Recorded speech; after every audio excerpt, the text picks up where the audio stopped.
Bonjour, bienvenue sur la chaîne Hélène et Serge pour cette deuxième partie. Pour voir la première partie, je vous invite donc à aller voir la chaîne de Sylvain l'Américain. Bonjour YouTube World, je suis Sylvain l'Américain. Nous avons effectué une entrevue avec Alex et Val de la chaîne Prêt pour la route. Le sujet abordé était la COVID-19 versus leur voyage de retour du Mexique vers le Québec. Alors, bon visionnement. Mais en tout cas, le temps passerait vite là, avec un invité comme ça. Là. J'y vais avec une autre question. Oui, Serge, vas-y. Alors, comment vous voyez l'avenir du voyage? C'est bien dur. C'est dur. On peut, En général. s'imaginer plein de scénarios, tu sais. Mais je pense que j'aime mieux y aller au jour le jour en suivant le virus. J'ai l'impression que le voyage va continuer, mais probablement plus contrôlé. Je sais pas. On va rester plus au Québec ou au Canada? À court terme, je pense que c'est ça qui va arriver. Tu sais, si on regarde juste la force de notre dollar qui en a pris un gros coup puis qui risque de prendre du temps avant de s'en remettre éventuellement. Surtout si les États-Unis continuent, parce que tu sais, veux pas, nous on est un peu à la merci des États-Unis parce que c'est un peu tu sais, on a soit les États-Unis ou le Mexique pour aller passer l'hiver, mais on peut difficilement dans notre mode de vie rester au Canada pendant l'hiver. Là. Fait que c'est sûr que s'ils prennent des décisions, eux autres qui vont favoriser leur économie plutôt que la santé des gens, ben ça se peut très bien que notre dollar continue à chuter puis leur continue à monter s'ils font ça. Fait que Puis que vous restiez au Canada pour l'hiver prochain. Fait que ça se pourrait qu'on reste au Canada pour l'hiver prochain. T'as lu dans nos pensées, c'est bien possible. Mais si on pouvait avoir la chance de faire des voyages quand même à l'international, éventuellement si la pandémie se calme puis que on peut recommencer à voyager d'une manière sécuritaire, ça serait peut-être ça le plan pour l'hiver prochain. Mais bon, comme vous avez pu voir dans les derniers mois et dernières années de nos voyages, bien souvent, du jour au lendemain, on change notre plan puis tout vire de bord d'un coup. Là, fait que ça se pourrait bien. On n'était même pas supposé d'aller au Mexique ou peut-être c'était dans l'air, mais il y avait rien de décidé. Puis du jour au lendemain, on a pris la décision de partir puis de s'en aller là. Fait que C'est vrai ça? C'était pas planifié quand vous êtes parti? Pas en tout. Quand on est parti, on s'était gardé une option de faire un détour à Puerto Vallarta si ça venait trop froid, mais c'était vraiment juste la question de passer, mettons, le mois de janvier, février, qui sont plus froids dans le sud des États-Unis. Puis on s'était juste mis une option, on va faire un aller-retour Puerto Vallarta parce qu'on se disait que c'est la seule place qu'on pensait qui était safe à ce moment-là avant d'y aller. Puis finalement, quand on était en Louisiane, c'est en Louisiane? On était à Nashville. On était à Nashville, puis on commençait à regarder les destinations qui s'en venaient. On s'en allait comme faire le Panhandle de la Floride, puis on s'en allait vers le Texas. Puis on regardait la météo, puis on était comme, il fait comme des 10 degrés. Il fait pas super beau. Puis là, on a regardé la météo au Mexique, puis on se disait, ouais, je pense qu'on va donner le coup, puis on va le faire cette année. Fait que ça s'est vraiment décidé. On était déjà parti quand on a décidé de virer par là. Puis en passant, je vais vous dire personnellement, bravo pour la conduite là, dans le...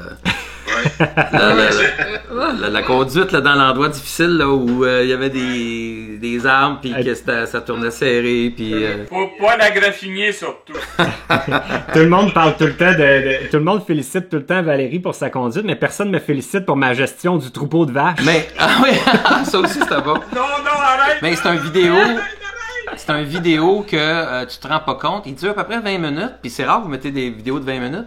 Puis on se rend pas compte qu'on est rendu, on suit ça comme un suspense. Puis on se rend compte qu'on l'a vu au complet. Puis mais c'est une bonne idée que vous avez eue de le mettre. Avez-vous douté de le mettre ou on met ça, c'est rare qu'on met des dramas. Moi je doutais de le mettre parce que on avait l'air de des incompétents. On avait l'air de les gens... Ben non. Non, mais dans le sens, tu sais, vous êtes qui, vous, pour vous ramasser là, tu sais, regardez où vous allez avant de vous y rendre, tu sais, c'est plein on avait l'air, mettons, comme si on avait été insouciant puis un peu... implanifié, je sais pas.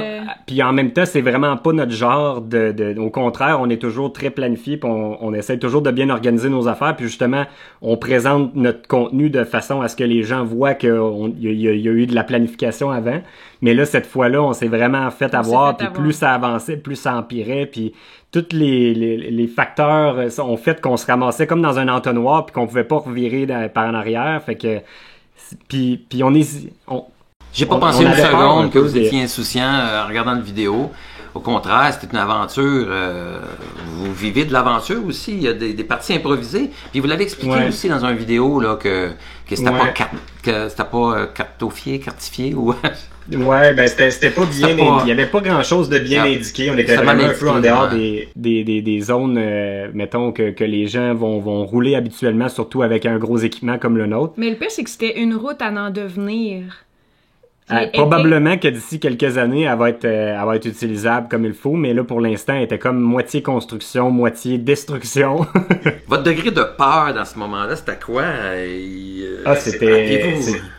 Sur une échelle de 1 à 10, là, c'était quoi votre peur? Pour te donner une idée, on l'a coupé dans la vidéo parce qu'on se disait, le monde va dire, sont complètement malades de dire une affaire de même, mais dans le tournage, j'ai dit à la caméra, c'est la pire journée de ma vie. Avec le recul, j'en ai eu des pires, là, mais à ce moment-là, c'est comme ça que je me sentais parce que ça finissait plus puis c'était de pire en pire. C'était une journée sans fin, c'était une péripétie par-dessus péripétie. On se disait, pour vrai, il n'y a pas de fin à ça. Puis c'était pas terminé. On est arrivé à la station d'essence le soir. Il faisait noir. Puis c'était du stress par-dessus stress parce qu'au Mexique, tu le sais que quand tu passes dans des villages, ben c'est des topés, c'est des rues à 90 degrés, que les voitures sont stationnées. Fait que il y a pas de place pour passer. Tu sais qu'il y a tout ça qui t'attend, puis que tu sais que c'est pas terminé parce que t'es pas arrivé à destination. C'était... Puis même à filmer, tu sais, ce que vous avez vu à l'écran, c'est souvent les bouts les moins pires qu'il y a eu parce que les pires bouts, on pouvait pas les filmer parce qu'on était trop occupés. Tu sais, mettons, on n'a pas vu, là, mais j'ai démonté un mur complet de roches qui était à ça de la roulotte en étant sur le mur avec un autre Mexicain qui m'aidait à tasser toutes les roches pour qu'on puisse virer le coin. Val, elle, pendant ce temps-là, elle a tenu le frein pendant 1 heure à 2 pieds parce qu'on était à pic de même en faisant ça. J'avais les jambes qui shakaient parce que j'étais plus capable de tenir. J'étais là, t'as-tu fini, Alex? Moi, je pouvais rien voir. Je pouvais juste tenir le frein parce qu'autrement, c'était un accident assuré, là. Mais t'es bonne pour monter des vidéos, mais t'es bonne dans la conduite aussi, je peux confirmer, là. C'est une bonne conductrice. C'est clair que Val, elle a toujours été bonne pour conduire. Puis en même temps, ben, ça peut inspirer les autres couples. Moi, je pense que faut arrêter les gars d'être macho puis de vouloir toujours conduire. Puis c'est bien important. Ben, c'est pas d'être macho non plus parce que la femme aussi, des fois, elle veut juste pas conduire puis ça la stresse trop puis que elle ferait plus d'accidents que si elle serait pas au volant, tu sais. Fait que c'est pas d'être macho, c'est aussi la femme, faut qu'elle veuille, tu sais. S'il t'arrive un accident, Alex, pis que je sais pas, t'as une jambe dans le plat, t'es pas capable de conduire ou whatever. Ça prend un backup. Faites quoi, là, si elle conduit pas, là, tu sais, là, t'es faite, là. Ah oui, c'est clair que ça prend un backup, c'est bien important. Une dernière question chacun, j'ai promis que je vous retiendrai pas longtemps. Serge, as-tu une dernière question? Moi, j'en ai une dernière qui me brûle les lèvres. Je pense qu'on a fait pas mal le tour, là. Moi, ce que je peux vous souhaiter, c'est un bon confinement, que tout aille bien, et puis que ça en finisse au plus vite. Mais c'est sûr que, comme tu disais dans ton dernier vidéo, là, même après le confinement, là, tu vas aller faire ta commande, mais c'est à peu près tout ce que tu vas faire. Tu vas revenir encore où est-ce que tu es là. On n'a pas beaucoup plus de liberté. Après la quarantaine, c'est le confinement. Fait que je pense qu'on va juste avoir le droit d'aller marcher dehors. C'est pas mal la différence. Moi, de notre côté, c'est pareil. Moi et ma femme, là, on est confinés. Là, on s'est confinés volontairement. Là, on veut pas rentrer en contact avec personne. Parce que moi, j'ai 64 ans. Ma femme a 65 ans. On peut être fragile au virus. On ne le sait pas, là, tu sais. Et puis, on a coupé tout contact avec nos enfants, là, physiques, là. C'est sûr que Skype puis les réseaux sociaux, là, on s'en sert beaucoup. Oui, mon petit-fils est venu se baigner dans le spa hier avec mon gendre, mais on est resté dans la maison, eux autres étaient dehors, puis on s'est fait des coucous, là, tu sais, là. On s'est parlé à travers de la porte patio, puis de la titre, là, tu sais. Mais c'est ça. Moi, ce qui m'impressionne, Alex, en terminant, c'est ton côté entrepreneur. Quand même, t'as quel âge? 30, 31?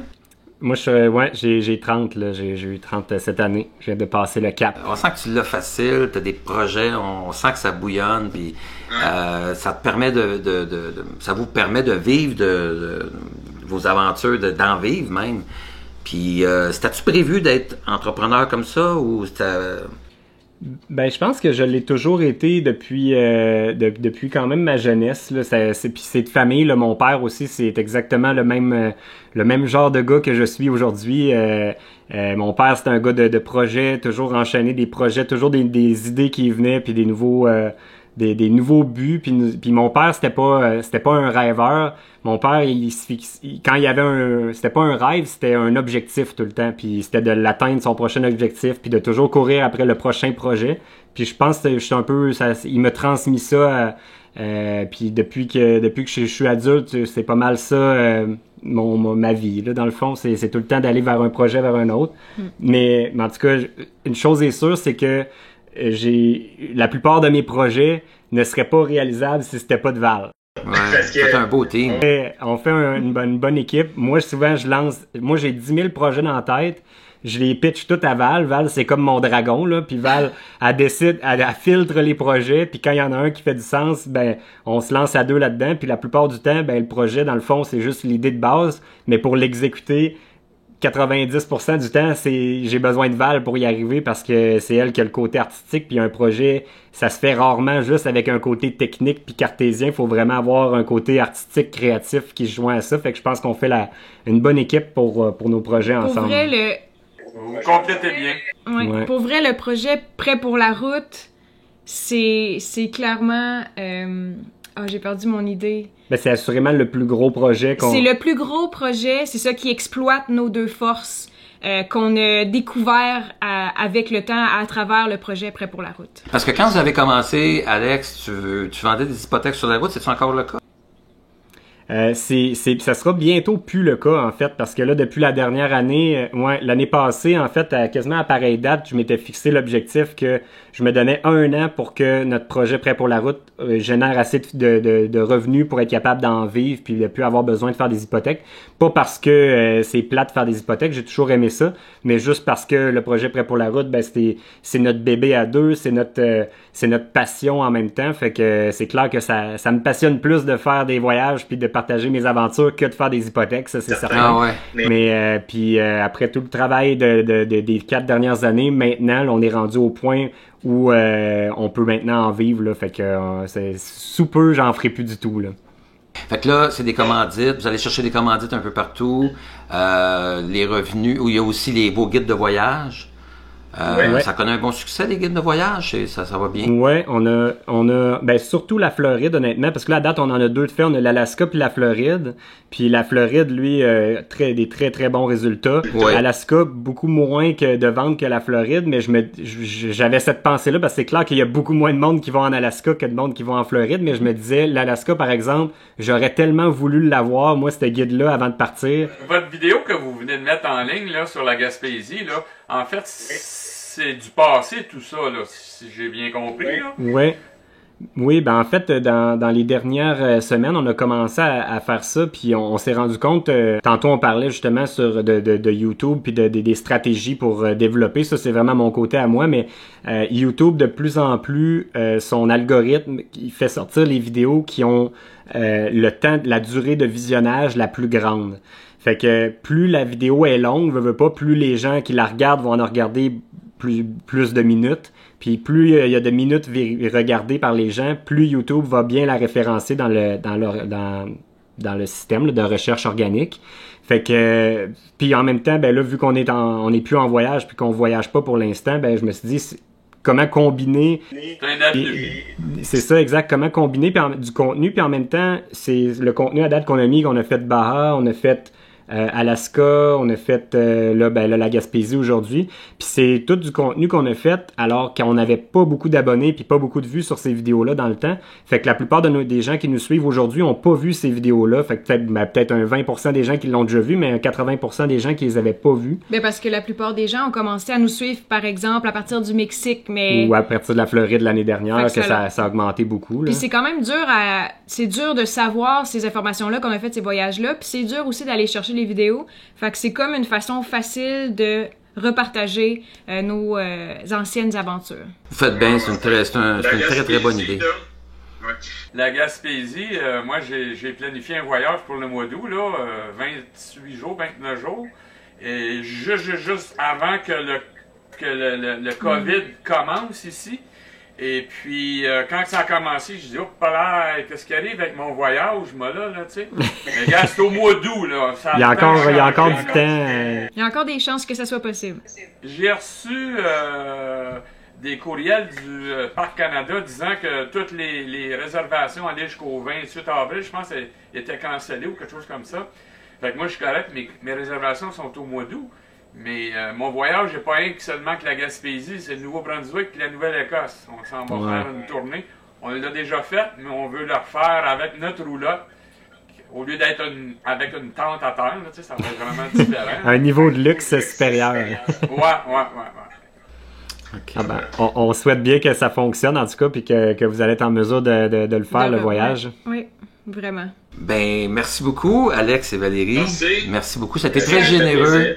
C'était très généreux. Merci à vous. C'est gentil. Merci pour vous aussi. On espère d'avoir la chance de vous croiser sur la route quand on aura le droit de sortir. Ah, mon plan initial, c'était de vous rencontrer en personne, mais je pense avec les événements qui arrivent, je pense qu'on va... la vidéo, c'est une bonne alternative aussi.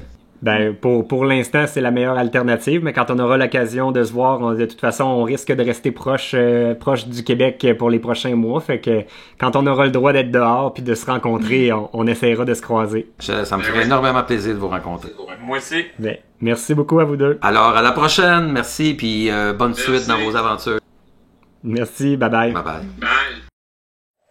Alors, si vous avez aimé cette vidéo, n'oubliez pas de vous abonner à notre chaîne. Merci et à la prochaine.